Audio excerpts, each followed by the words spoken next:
Hi kids! We are now at the park. Always here.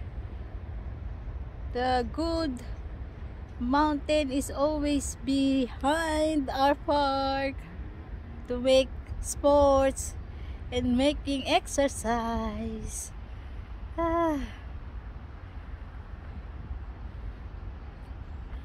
Papa is over there. Making exercise too.